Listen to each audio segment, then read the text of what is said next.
Welcome to Evolve, Mastery for Leading a New World, with CEO and award-winning author Yvette Bethel. This podcast is dedicated to supporting leaders with a variety of solutions to build trust, inspire authentic change, and improve morale within your organization. Learn how to grow your people, build your culture, and transform your results. Welcome to Evolve, Mastery for Leading a New World. I'm your host, Yvette Bethel, and the topic of this episode is From Power to Empowerment. Power in and of itself is neither positive nor negative. It's the intent behind it.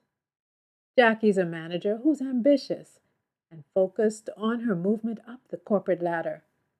She aligns herself with executives and other coworkers who can help her attain her ambitions.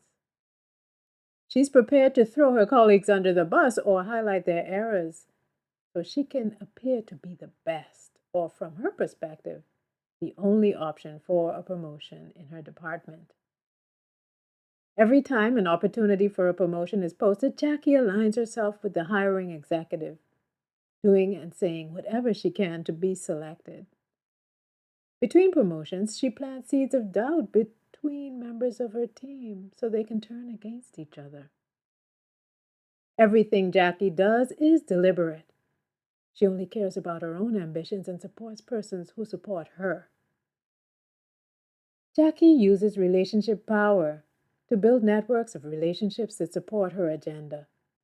She openly assists persons who have the power to positively impact her career, and she will selectively coerce her direct reports. Jackie also uses information power to threaten coworkers to comply with her wishes. To achieve this, she's an active member of the grapevine, using information to compromise persons, making them vulnerable, and to build her profile. Managers like Jackie, who value personal ambition above all else, tend to be constantly looking over their shoulders for other equally ambitious persons who are openly or not so openly vying for attention and a promotion. When someone else gets too close to persons who have the power to promote Jackie, her anxiety levels peak. This drives her to do whatever it takes to neutralize her competition. Within an organization, persons can build elaborate power structures by networking with coworkers who can help them achieve their power goals. When personal agendas abound, power is a fragile construct. It can embolden some to defy the rules or impose their will on others. But deep beneath the surface, there are others who have a strong desire to wield power in a way that disregards the greater good of the team. Sometimes the competition remains faceless and nameless. This creates paranoia. In other circumstances, it's very clear who's impatiently waiting for an opportunity for a position of power, whether it's formal or informal. When power, money, and status are primary motivators, culture tends to organize itself around them, preserving the power structure. Sometimes cultural norms are so deeply embedded that when a person at the top moves on for one reason or another, the integrity of the structure remains intact after they leave. This is because persons who have been waiting for the position to be vacated sustain the norms. When using power and influence to create an empowered team, the first step is to cultivate trust. Sometimes persons in positions of power have significantly damaged trust within their teams by their actions, so they may not be the ones to lead the team in a different direction. This can happen if they are unwilling or unable to connect with the self-awareness and ownership they need to recognize how they are impacting the rest of the team, and own up to it, and take the steps necessary for building and sustaining trust. Transformation like this is not achieved by merely assigning persons to attend training. There needs to be deep consideration of the culture and the norms that are permitting unproductive dynamics to flourish. There needs to be coaching and mentoring of leaders so they can become self-aware. There also needs to be an action plan designed to take the team or organization from one point in its existence to another envisioned reality. This plan should include success measures so members of the team will know when they are succeeding.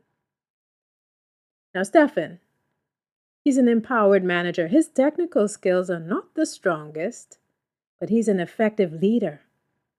He took the time to build trust within his team by demonstrating integrity, understanding each team member's strengths, and taking time to help them grow. Stefan knows each member of his team, and they know that they are valued. He's compassionate, and his motives are transparent. In his daily interactions, Stefan methodically takes steps that gain buy-in for team goals. Like Jackie, Stefan uses relationship power, but the intent behind Stefan's use is different. He genuinely cares about each member of his team, and his agenda appropriately balances his purpose with the shared goals of the team. He uses relationship networks to support these team goals. When building an empowered team, purpose trumps ambition. Purpose refers to a person's why, their reason for being. Ambition is the driving force behind the why. When the impetus behind ambition is not purpose, but money, power, and status are there instead, it's difficult to build an empowered team. The key is to shift members of the team from only caring about themselves to a predisposition toward connection, respect, perceiving the bigger picture, and caring about others. Not to the exclusion of their own developmental goals, but along with them. Managers care about how their decisions impact others, so they think of the consequences of their actions carefully. They're passionate about their why, and their why is aligned with the purpose of the team. Empowered team members don't just show up to work, they show up. They are fully present, collaborative, and willing to make sacrifices for the team when necessary. In the modern workplace, culture, engagement, and people are becoming increasingly important to the sustainability of organizations. So it's not good enough to allow impaired relationships to work themselves out. One leader with a personal agenda can reduce engagement levels and impact performance. Therefore, it's time to take proactive steps to create an empowered culture. Thank you for joining me at Evolve Mastery for Leading a New World. Thanks for listening to Evolve Mastery for Leading a New World. Visit YvetteBethel.com to learn more about Yvette's leadership programs and to download her free gift, Success Tips for Igniting Your Career.